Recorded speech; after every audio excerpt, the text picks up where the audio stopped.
Alright, continuing on with the build of the HPI Blitz ESE Pro.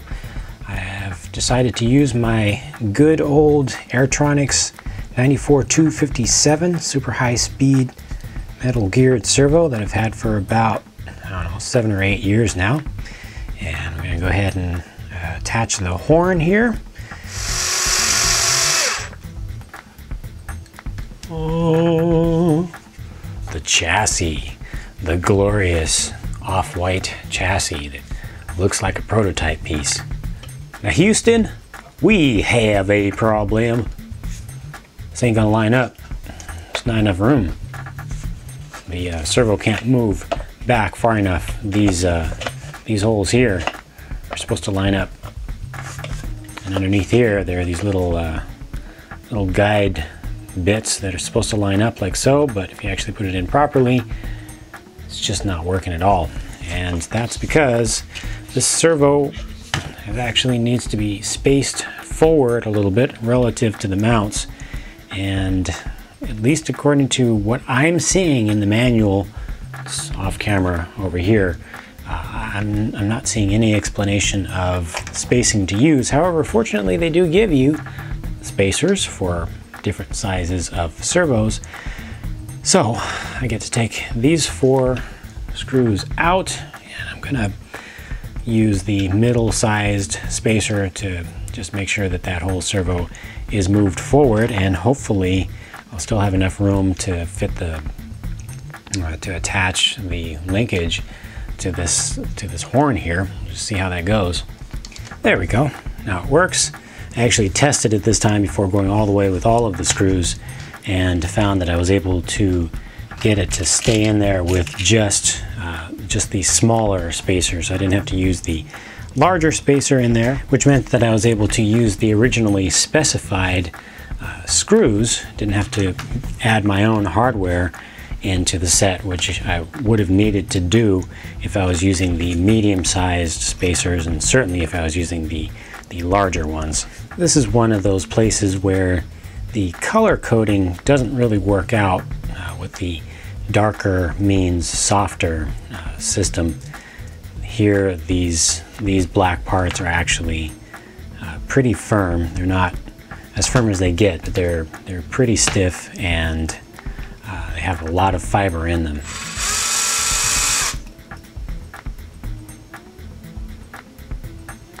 Now this servo saver really is not designed to be externally adjustable at all, so you want to try to get the feel of it just right for you to the best of your ability while you're assembling this thing, because you don't want to have to take it all the way back apart or halfway back apart to get into it. I think the spring that's in there is actually a little bit too soft. All I'm doing is changing the preload. It's not changing the stiffness too much. It's changing the total range of motion. So ideally, I would have liked that to be a stiffer spring, but this feels like it'll be okay for now. When tightening this up, you want to make sure that it stays perfectly free. There should be just the tiniest bit of gap that you can feel where you can move the column up and down. You can move the bell cranks up and down. It should just be the tiniest bit of gap in there. Let me tell you, this thing that they came up with here, this little insert that goes into the T-wrench that allows you to grab onto ball ends like that for making your turnbuckles, really makes life just so much better.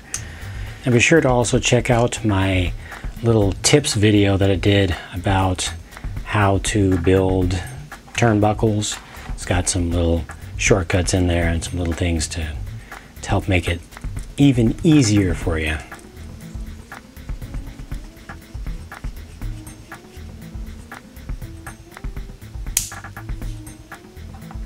For the steering knuckles, they give you 2 options here.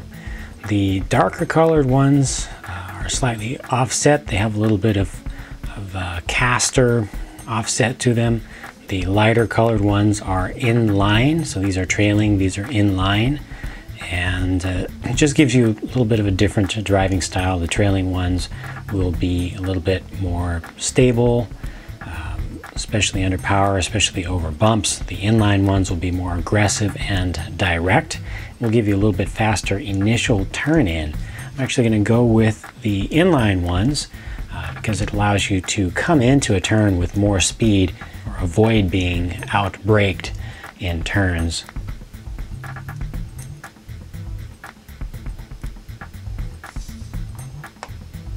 There's another thing that you want to be sure not to over tighten. If you do over tighten it, then you won't have smooth steering motion. So tighten it down and then back it out just a smidge, about a 1/16 of a turn or something like that. Make sure that this is able to turn freely.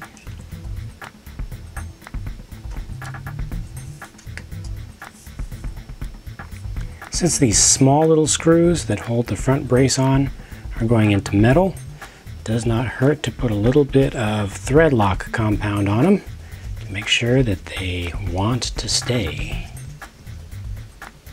See, all these suspension pins are captured, so you don't have to worry about pesky E-clips.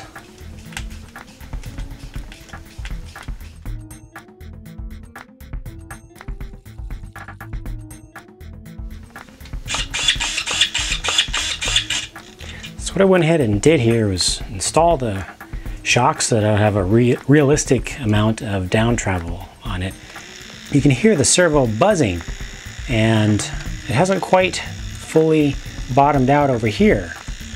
On this side hasn't reached its full range of motion, and that's not because of anything going on here. It's actually because of this ball end is hitting the servo body itself.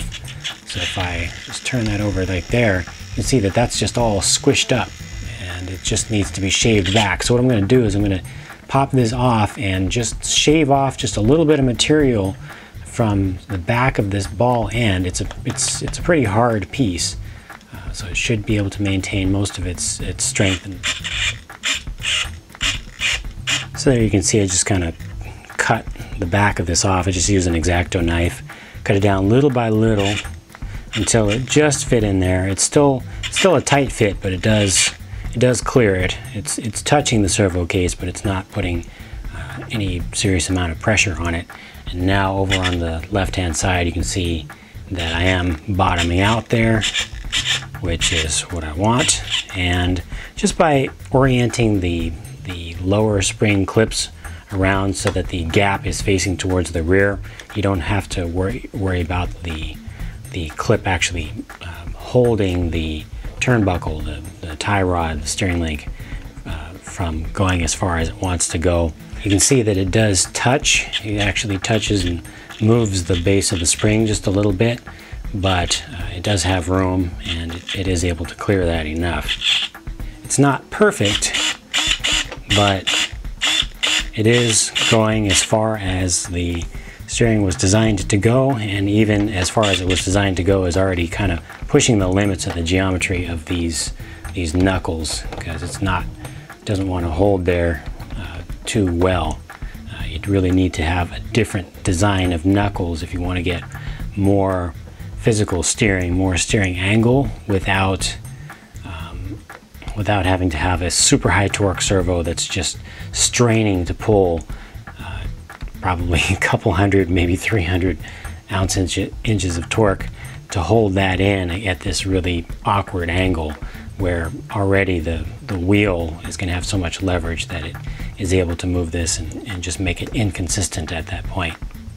So now I'll go ahead and just tidy up, adding in a few more screws and add the beginning of the bumper plate from the bottom, and I'll move on to assembling the rear.